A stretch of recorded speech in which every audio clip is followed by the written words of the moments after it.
Did you know the first hard lemonade ever created was in the 1800s? The recipe is called the Tom Collins. It's a beautifully light, refreshing drink that usually lands you about 200 calories, but this one is under 150. You will need a London dry gin. We're using Beefeater because it is widely available and the calories are low, as you can see on the screen.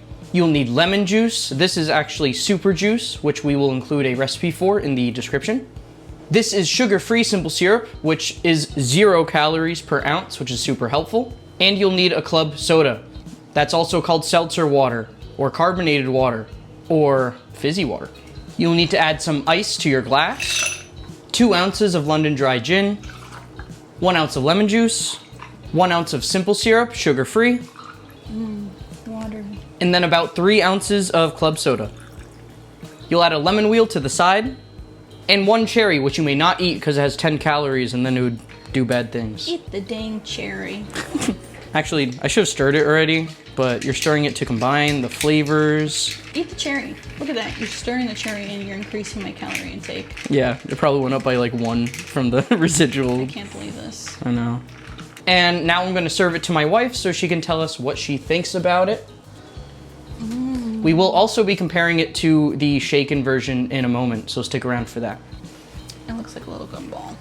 That's very good. After discovering the balance of Torani when testing our simple syrups, it really did make me realize the importance of that. I have a preference for sweeter things as opposed to sour. I just think that this simple syrup really does help elevate. It does taste like a lemonade. Like, what do you think of gin in there specifically? There's some people that swear by doing vodka as their Collins style drink, so. I actually really like the flavor of the gin. It does give it a more herbal flavor. So it adds more of that like floral flavor without needing to literally put flowers or something in there. Yes, Yeah. exactly. Now, a lot of people say that it can start to taste like you licked a pine tree. Do you think it's too aggressive on the pine flavor?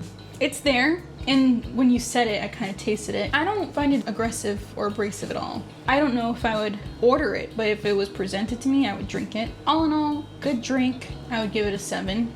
That's good, right? Yeah, it's good. Firmly good. Firmly good. It's a good option for people who can't have sugar or are looking out in their calories. All right, so that being said, I think the next thing is going to have to be, let's see if shaking it makes a big difference.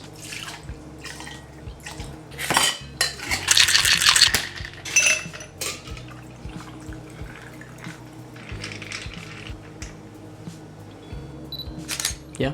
Yeah. We just took pictures, so now my wife is going to try the shaken version. Is it any better? We've discovered the science. Maybe this has been known with all bartenders across the world. Shaking makes it a smoother drinking experience, except I get more of a pine flavor from the shaken one. This one is the not shaken. That's wild. This one tastes a lot more like lemonade. This one is like smoother, I guess. Like, I noticed the carbonation a little less, but it's a lot more pine flavored. So this might be the first one that we've done where I think that the Collins style build, pouring everything in and stirring, actually produces something I like better. Yeah. No, I agree. I feel like maybe the delicate flavor of gin, right? But I almost seriously like this one more than this one. And I feel like that was a different experience for me with the mojito and the Dirty Shirley. Like, you like shaken better, I liked shaken better. but you like stirred better for this For one. this one, I liked stirred. It Yeah. definitely shaken drew out the more pine flavor, which if that's your thing, great, you know?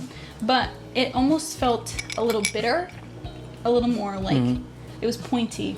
That's the best way I could describe it. People say when you shake gin, you can bruise it. Like, you're not actually breaking down anything, but they say that it can actually reduce some of the herbal floral flavors, which I kind of feel like we got the opposite somehow. Like, it feels a lot more floral to me in a way that I don't really prefer.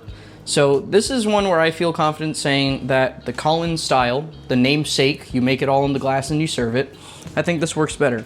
I would agree. I would say this was an 8 for great, and I would say this is good. It's 7. Solid, but it's not my preferred flavor. I would say, wife's opinion, this one 7.